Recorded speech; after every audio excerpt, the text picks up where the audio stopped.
Out of nowhere, the real heir shows up at our door. He throws himself at my mom, sobbing, claiming he's my parents' biological son. Mom freezes. Leo freezes. I freeze. Leo throws up a hand and declares we're all getting DNA tests. Mom's knees nearly give out as she speed dials Dad. Harold, get home now. We may have brought home the wrong baby. Yeah, I know. Wait, how do you know? Remember when you said the baby cried too much and told me to switch him out? So I found one that didn't cry. I meant the diaper, Harold. Change the diaper. Then Mom walks into my study, voice low and serious. Marcus, I can't keep this from you any longer. The truth is, you're not our biological child. But we've loved you as our own every single day, and now we have to let you go. I can barely stand the thought, but we have no choice. Your birth parents have found us. They're downstairs right now. And so is the son I've never met. He looks exactly like me. It's uncanny. Now that he's come back, I have no choice but to send you back. Please don't hate me for this. I stay quiet for a moment, then hold out my hand. Phone. Wasn't that billionaire CEO falls for the cleaning lady story still updating? How are you already chasing a new novel? Mom squirms. The author updates way too slow. I dropped it. Since you're busy, I'll just head out then. Mom spins around with full dramatic commitment. I'm leaving. Close the door on your way out. Thank you. Mom drops the act and sighs. You're so boring. Can't you just play along? You're exactly like your father. Zero fun. I stare at her. What kind of mom treats romance novels like scripture and rehearses scenes in her spare time? I go back to work. Then Leo bursts in. Marcus, bad news. Your identity's been exposed. My real brother is here. I shake my head, almost sympathetic. You're a step too late.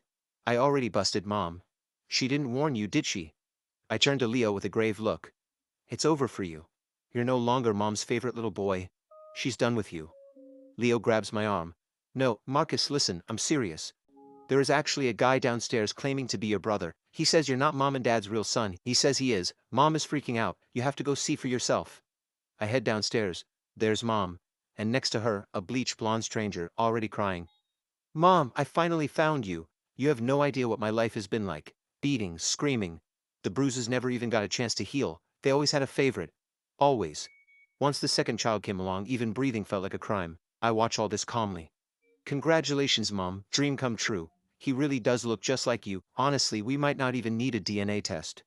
Mom turns to me, confused. She takes 2 slow steps back. Wait, what? Marcus, come hold me up. My legs are giving out. Before I can move, Ethan is already at her side. I've got you, Mom. I'll call Dad right now. He needs to come home. I'll do it. I'll do it. Ethan is everywhere at once, making himself impossible to ignore. Do I even deserve to have Dad's number? Leo mutters under his breath. All drama, no skill. Must be Mom's actual blood. Case closed. Leo looks at me. Marcus, you're done. I'll go with you. Just take me. If you're leaving, don't leave me here alone. Dad walks in before anyone can explain a thing. Don't bother. I already know. I know all about this. Mom stares at him. You knew? You're the one who made the call back then? How convenient that you've forgotten every detail. My decision? Mom blinks. Yes, yours. You said the baby cried too much. Said he was keeping you up at night. Told me to switch him out. So I went and found a quiet one. My jaw drops. Mom. Did you actually say that? I meant the diaper. Change the diaper. Ethan and I just stare at each other. Mom, Dad, please don't blame Marcus for any of this. Yes, he's been a cuckoo in the nest for over 20 years, living the life that should have been mine. But none of it is his fault. Please don't kick him out. I won't even ask you to acknowledge me. I don't need to move in. Just let me stay as the housekeeper. I'll take care of your every need. Being near you is enough. That's all I ask. Interesting. There's actually a storage room in the back. We can clear it out. Would that work for you? It's a bit tight, but easy to maintain. I'll send you our daily schedule and household rules. Give me 5 minutes. Mom grabs Dad by the arm. Not another word. I'll deal with you later. She spots me heading for the stairs and grabs my sleeve. This house has plenty of room, Marcus. Don't go. You don't even know where your birth parents are. Where exactly would you go? Ethan steps in too, grabbing my other arm.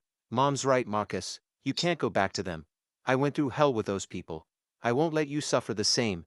My adoptive parents, they're monsters. Pretend you were never theirs. Don't reach out, don't respond. Not even once. Then he leans in close, voice dropping to a sharp whisper. Why are you being so dense? This isn't your home. You know that. You've been living my life. What gives you the right to stand here like you own the place? 20+ years wasn't enough for you. I smile. Fair enough. Then I'll leave, right after the DNA results come in. Ethan clearly didn't expect me to be this calm. While we wait for the results, I have no interest in engaging with Ethan. But he won't leave me alone. Every time we're alone, he finds a new way to get under my skin. all designed to make me walk out on my own. Sometimes I wonder if he has any backbone at all. Petty, constantly on the verge of tears, and the schemes, endless little schemes. He waits until I'm opening a package, then starts in with the passive-aggressive commentary.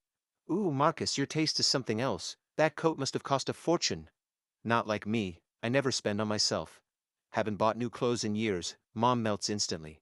Oh, sweetheart. Mom will buy you whatever you need. Ethan flips the switch in an instant, playing the devoted son. No, no, you both work so hard already. I don't want anything. Just being close to you is more than enough. To prove just how frugal he is, he insists on saving the picked clean chicken bones from dinner. Says he'll turn them into broth for breakfast tomorrow. He also makes a point of hovering at the top of the stairs whenever I walk by. The moment Mom appears, he grabs my hand and staggers backward like I've shoved him. Marcus, why did you push me? Is there really no room for me here? I know you resent me for taking Mom and Dad's attention, but I didn't ask for any of this. I just want my parents. Is that so wrong? I turn to leave without a word. Mom's voice stops me cold. Marcus, turn around. Apologize to Ethan. Ask for his forgiveness. I've fed you and housed you, raised you all these years. Even after finding out you're not my biological son, I still didn't ask you to leave. And you can't even show a little gratitude? I kept you in this house. Not so you could bully Ethan. This is too much. You will apologize properly today, and if you don't, no matter what your father says, I will throw you out myself. I let her finish, unbothered. Mom, Ethan just got here, he doesn't know. But surely you haven't forgotten, this entire house is covered in security cameras. Want to pull up the footage together? Mom presses her hand to her forehead. I forgot, it's fine, it's fine. Next time let's try a different storyline, maybe a different character type too. This one was too stupid. Not my thing. That broken, wounded, pitiful act you did when you first walked in, that was good. That one actually works on me. Ethan's voice goes tight. What are you saying? Are you saying I'm acting, that I'm framing Marcus? No, no, not at all. That's not what I meant. Ethan's jaw tightens. Then if that's not what you meant, why did you just stand there and watch, knowing full well the cameras were rolling? You let me make a complete fool of myself. Is that what I am to this family? A performing monkey? Mom tilts her head. So, did I mean it, or didn't I? As Ethan starts to spiral, Ethan's composure finally cracks. He bursts into tears. This is no fun at all. All drama, no skill, and not even convincing. Maybe Dad should just fake the DNA results and send him packing. I let out a long breath. You and Dad really are made for each other, cut from the exact same cloth. The next morning, Dad calls a family meeting. Emergency meeting. Everyone downstairs. Leo comes skidding down the stairs. Are the DNA results in? Great. Just great. This house already has more than enough unhinged people. And now we're adding another one. I'm this close to losing my mind. Ethan hasn't slept, his composure is slipping. Since the results are in, what exactly do you plan to do about this? As far as I know, Marcus has quite a few properties and bank accounts in his name. Birthday gifts from you over the years, coming-of-age presents. I can overlook him staying in this house, but everything he took that was rightfully mine, that needs to come back. And that engagement to the Lane family's daughter, that shouldn't stand anymore. Have you spoken to the Lanes about this? Are they looking to call it off, or just swap out the groom? Personally, I think the engagement can continue. I've seen the girl, she's quite pretty. Dad cuts him off. Hold on, look at this first. Ethan tears open the envelope, his face goes blank. This can't be right. How am I not your son? I heard my adoptive parents talking. I heard them say clearly that they switched the babies on purpose. They wanted their own child to live a privileged life. They resented wealthy people, so they took it out on me every single day. Mom turns to me puzzled. When did you call your father? I didn't see you. How did I not know about this? I shrug. Wasn't me. I've been with you the whole time. Think about it, we're talking a few minutes. There's no way he could have faked those results that fast. Mom considers this, nodding slowly. Is this what they call a married couple's sixth sense? Ethan's eyes snap up. Someone switched the samples. The hair. It was you, wasn't it? You don't want to give up this life. You don't want to hand Chloe over to me. So you swapped our hair samples. You're shameless. Just like your real parents. Too lazy to earn anything on your own. Always looking to steal someone else's life and wealth. Disgusting, despicable. He even takes a swing at me. His fists turn out to be just as weak as his acting. But the drama is cut short. A faint, familiar scent drifts in from behind me. Somehow, without me noticing, Chloe is standing right behind me, and she didn't come alone. Mr. Lane is with her. Dad's expression curdles like he swallowed something foul. What are you doing here? Mr. Lane smiles, calm and unruffled. Weren't you the one who invited me? All elegance, all composure. Dad has never liked him, not even a little. Apparently when Mom was young, she and Mr. Lane had a thing. A misunderstanding pulled them apart. Mr. Lane never quite got over it. He pushed and pushed until he locked in an arranged engagement between our families. Dad was dead against it. But for Mom's sake he had no choice but to agree. Over time Dad actually grew fond of Chloe, but he refused to let Mr. Lane win. So for years, Dad has been quietly looking for any excuse to break off the engagement. So the idea that Dad would willingly invite Mr. Lane over strikes me as deeply suspicious. Mr. Lane continues unhurried. A few days ago you reached out, said there'd been a mix-up with the children. You wanted to discuss the engagement, whether to call it off, or simply swap out the groom. I happened to be out of town on business. Got back today, came straight here. Dad's eye twitches. The DNA results dropped today. And you show up today. Who exactly do you think you're fooling? Clearly, Dad had set a very careful trap. Mr. Lane simply stepped around it. Clean miss. Again. I have to admit, the man is a fox, not a single crack to exploit. Ethan glances over at Chloe standing beside me. He straightens his collar and launches into an introduction. I'm actually your real fiancé. I'm the true heir of this family. He steps toward her. Chloe looks at me. Who is this? Did he come here specifically for me? Some things you can get wrong and survive. Words aren't one of them. Stay put. It's way too chaotic here, Marcus. Why don't you come stay at my place for a few days? Get some peace and quiet. Dad cuts in. I can hear exactly what you're calculating. Why on earth would Marcus stay at your place? The DNA results are right here. What are you even doing here stirring things up? If you're taking anyone, take the fake one. Keep your hands off my son. Ethan's face goes red. I don't believe it. I want another DNA test. Leo pipes up. Ethan really does look just like Mom though. What if Dad made a mistake? Maybe we should run it again just to be sure. Mom waves it off. Not necessary. I have a very common face. Plenty of people look like me, it means nothing. Dad glances at me. Running it again is fine by me. I press my hand to my forehead. All that just to end up back at square one. Dad turns to Mr. Lane. My son's status is currently up in the air. So which is it? Does your family want to stay engaged to the Hill family heir or specifically to Marcus? Give me a straight answer. I watch Dad practically rubbing his hands together, just waiting for Mr. Lane to pick a side so he can use it against him in front of Mom. I want to cover my eyes. Of all the moments to pull this, all he ever does is posture. Mr. Lane speaks first, smooth as ever. Mark, look at your father. The moment there's even a hint you might not be his, he's ready to trade you in. Not a second of hesitation, just like that, discarded. He didn't even stop to consider how your mother might feel. If it were me, I'd probably collapse from the worry before I could handle any of this. How could I possibly manage everything else? When you think about it honestly, your father really is the more capable man. No wonder your mother chose him back then. My mom, having read one too many romance novels, is exactly the kind of person this kind of smooth talk lands on perfectly. She stares at Harold like she's seeing a stranger. Dad's voice goes low and sharp. Get out of my house. Petty to the bone and you will never change. How many times do I have to say this? There was nothing between me and your mother. Just friends, that's all. But you never believe it, and you keep finding ways to sabotage Marcus and Chloe's engagement. What kind of father does that? Mr. Lane sighs, soft and wounded. Vivian, please don't be too hard on him. It's my own fault for being so useless. My daughter suffers for it too. Dad stares at him, jaw tight, grinding his teeth. I step in front of Mom before she disappears into her feelings. Mom. Right now the only thing that matters is running that DNA test again. No need. Dad says it without flinching. Marcus is our son, I'm certain. And I'm not letting anyone con him away from us. Mr. Lane turns to Dad with a soft smile. My apologies, I didn't realize I was the real target here. Honestly, as long as Vivian is happy, I'm easy. Dad looks like he's about to combust. Chloe looks at me. Okay, someone needs to explain what is going on. Mom grabs Dad's arm. You're joking, right? You never actually switched the babies, tell me you didn't. And honestly, when you think about it, what sane person here switch him out and thinks, swap the entire baby? Ethan's confidence starts to crack. No, that can't be right. I am your son, Mom, Dad. How can you just turn me away? Before anyone can answer, a middle-aged couple in worn plain clothes storms in. The man zeroes in on Ethan. So this is where you've been hiding. Putting on a whole show to scam rich people, huh? You little rat, I'll beat you senseless. Think you can just waltz into a rich family? And you had the nerve to say we stole a child? Do you have any idea what kind of prison sentence that carries? I'll kill you. On the other side of the room, the woman locks eyes with me. Her expression is nothing but warmth. Chloe steps closer to me. Now, you're still keeping us in suspense? What is going on?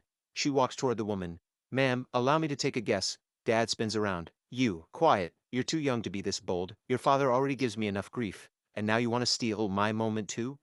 Are you trying to get yourself in trouble? Sensing the real threat in the room, Chloe, Dad finally tells the truth. It turns out that while we were all waiting for the DNA results, Dad had been running his own investigation. He tracked down the hospital records from that night, cross-referenced everything with the DNA results, and pieced together what actually happened. The Reeds did switch the baby. I'll always be right there. That is the worst excuse I've ever heard. A 2-bit web novelist padding the word count wouldn't even write something this bad. Get out of my sight. The necklace eventually made its way to me. I never took it off. My way of saying I actually loved the idea behind it. That's what finally softened Mom enough to let Dad make it up to her with a real one. After that, I just kept wearing it out of habit. Never thought to take it off. And today, of all days, it actually saved my life. Wait, Dad, I look at him. Why did Ethan have your membership card? I keep my voice even, but I'm not letting this go. If it hadn't been somewhere I knew well, I never would have let my guard down like that. Dad blinks. Did I? I don't know anything about that, son. He pivots immediately. Weren't you at the Lane family's private club when it happened? You got grabbed right under Mr. Lane's nose, and he had no idea. What exactly is that man good for? You cannot let this slide, Marcus. Make him answer for it. Mr. Lane sighs softly. He's right. It's my fault. Dad jumps on it. See, he's admitting it himself. If he hadn't opened the door, how would Ethan have gotten into his club in the first place? And another thing, Dad. I cut him off. Would you like to explain yourself to me right now, or would you prefer to explain it to Mom first? Dad goes quiet immediately. Come on, son. Have a little mercy. It was that face. He had your mother's face. The moment I found out he wasn't my son, looking at him made my skin crawl. I wanted to pay him to fix it. Get his original face back. He said he'd only do it on one condition. My membership card. I had no idea it would blow up like this. I never would have handed it over if I'd known. Mr. and Mrs. Reed are both taken into custody. Already facing trafficking charges, they now have kidnapping added to the list. 15 years minimum, at least. Ethan, as an accomplice, should have faced charges too. But Mrs. Reed took the fall for him. Claimed full responsibility for everything. Fought until Ethan walked out clean, officially unaware of any of it. Not a single charge. But on his very first day out, Dad had people waiting. They walked him straight into a cosmetic clinic and had his original face restored. So when he shows up looking for me, I don't even recognize him at first. Why aren't you dead at the bottom of the ocean? You were supposed to be gone. Then Mom and Dad would have taken me in. Chloe would have been mine. None of this is right. It wasn't supposed to go like this. I was so close. I was almost there. I'm supposed to be the main character. Everyone is supposed to love me and protect me. This isn't right. This isn't how the story goes. None of the novels I've read ended like this. I quietly pull out my phone and start recording. No wonder he always acted like that. Too many romance web novels. Way too many. I save the video and send it to Mom. You seen this? This is what happens when you read too many romance novels. The brain stops working properly. Mom's voice comes through the phone, firm and dignified. I deleted everything, every single one. I don't read anymore. Ask Leo if you don't believe me. Have I dragged him into any of my scenes lately? Not once. Your mother has grown. You can trust me on this. But I'd heard otherwise. Apparently the reason Dad was so fixated on Ethan's face was that Mom had been telling everyone Dad had changed. That he didn't love her anymore. That he was keeping a look-alike on the side. I don't waste any more words on Ethan. Out of the goodness of my heart, I arrange for him to be admitted to the most reputable psychiatric facility in the city. Then I compile his daily updates into a report and upload it directly to Mom's novel app for her regular reading. Educational material. Word gets back to me later that Ethan has been spiraling badly in there. Emotionally all over the place. This world isn't real. This is a novel. I'm the villain of the story. I want to be good.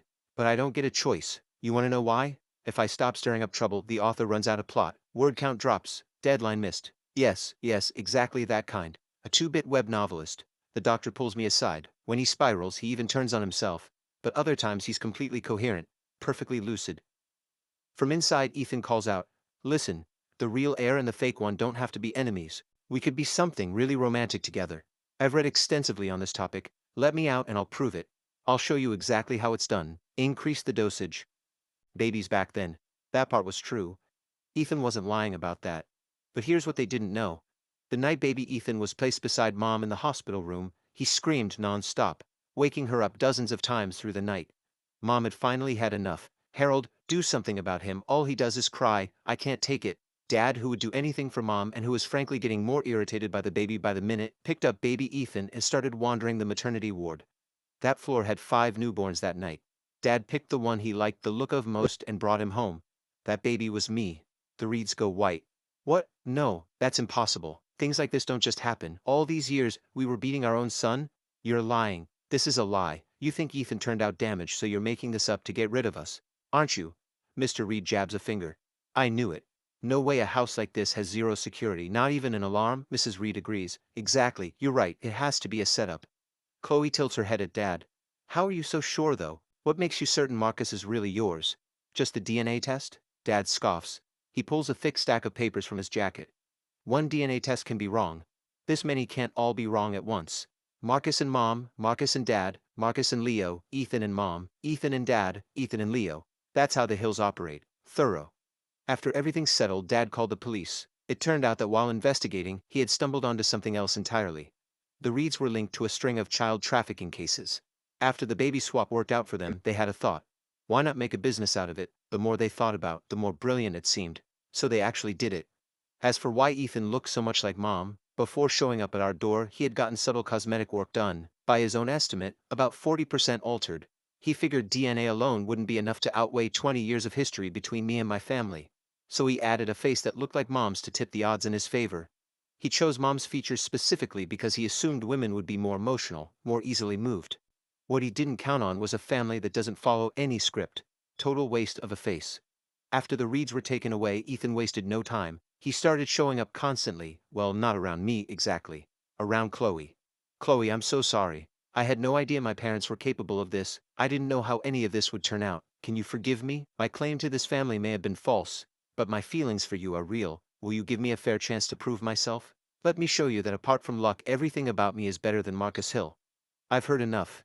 Ethan, get out. I wave the security guard over. Ethan gets escorted out. Chloe watches him go. Is he genuinely unwell? Why is he apologizing to me? I laugh. Is it really that hard to figure out? What other excuse does he have to get anywhere near you? Chloe looks away. Don't smile at me like that. This has nothing to do with me. Last time he tried to kiss me without asking. I slapped him across the face. With or without you in the picture, there is no world where I end up with him. Absolute creep. One thing though, this is a members-only private club. Membership starts at $1 million. You didn't bring him in, so how exactly did he get through the door? I think about it, someone had to have backed him. How else would he know my schedule so precisely? The Cold War between your dad and my dad has been heating up lately, Chloe says. Your dad never liked my dad to begin with, but he was always reasonably civil to me. Since this whole Real Air situation blew up, he barely gives me a polite look anymore. Are you saying Ethan used my dad's membership card? I ask. Chloe cuts me off. I can't say that. Last thing I need is your dad accusing me of stirring things up. I smile. Chloe, all soft-spoken sweetness on the surface, quietly twisting the knife into my dad's back at every opportunity, genuinely impressive. I can't help but think, Dad and I really don't see the world the same way, but something still doesn't add up. Lately, because Mom has been giving Dad the cold shoulder, he's been taking it out on the Lanes. But this incident dragged all of his quiet hostility toward the Lane family right out into the open in front of Mom. He knows that makes him look bad. Would he really be so obvious, deliberately sending Ethan to cause a scene right in front of Chloe? I get up. Time to go home and have a real conversation with Dad. But I never make it. On the way home, everything goes dark. I never even reach Dad. I wake up tied up. When my eyes open, the world sways beneath me. A boat. My wrists and ankles are bound tight behind me with thick rope. Barely any room to move. Take it out to the middle of the ocean. Throw him over. No one will ever find him. So it turns out Ethan's real target all along was me. I thought he was after Chloe. But even if they took me out, Ethan still couldn't take my place as the real heir of the Hill family. I genuinely don't follow. All of this, just to commit more crimes? Mr. Reed snorts. Nice try. You're fishing. He caught on immediately. Fair enough. A man who ran a trafficking operation for years without getting caught isn't someone you can trick with a simple question. Mr. Reed grins. You think I'm stupid? You think I'd just tell you everything? Ethan and I split up. Two-pronged attack. He goes after that brainless Lane girl. I take you out. You vanish without a trace. And your parents, desperate to fill that hole, they take Ethan in. He steps into your life, takes care of them in your place. Everything the Hills have becomes ours. Isn't that exactly what I set out to do when I switched those babies? He laughs. Mrs. Reed has had enough. Would you stop talking? You've said way too much already. You might as well broadcast it. Just do it. Now. She turns to me, eyes cold. If things had gone the way they were supposed to, you're the one who should have spent years being beaten. Not my Ethan. Every time I think about what he went through, I want to make you suffer for every single one of those days. Consider yourself lucky. I'll make it quick. Mr. Reed moves. I speak first. Wait. Do you actually think Ethan is on your side? Think about how many years you spent hurting him. He has every reason to hate you. Why would he help you? He played along with your plan. Let you grab me, so you'd go all the way, add murder to your record. He wants you locked up, and don't forget, I have a brother. Losing just one son would make my parents lose all reason, enough to take in a stranger, and hand over the entire family fortune. That's the plan? Ethan pitched that to you and you actually believed it? See this pin on my jacket? It's been streaming live to the cloud this whole time. The moment this boat docks, you'll find your beloved son standing there with the cops, waiting for you to finish the job. With me gone, Ethan can't just walk in and take my place. But if I'm gone and he's the one who handed you over to the police, delivered you himself, do you think my parents might be grateful enough to take him in as an adopted son? He slides into my life, gets the girl, lives like a king. And you two? You're just the stepping stones he kicked away on the way up. Don't listen to him, Mrs. Reed cuts in. Ethan would never do that to us. Just finish it. Do it now. He's trying to— Enough! I keep going. I'm not blind. In this room right now, the only one with no way out is Mr. Reed. The trafficking case, the cops are already building that. They're still gathering evidence. But if she pushes you into killing someone, that's a completely different charge. Isn't that exactly what she wants?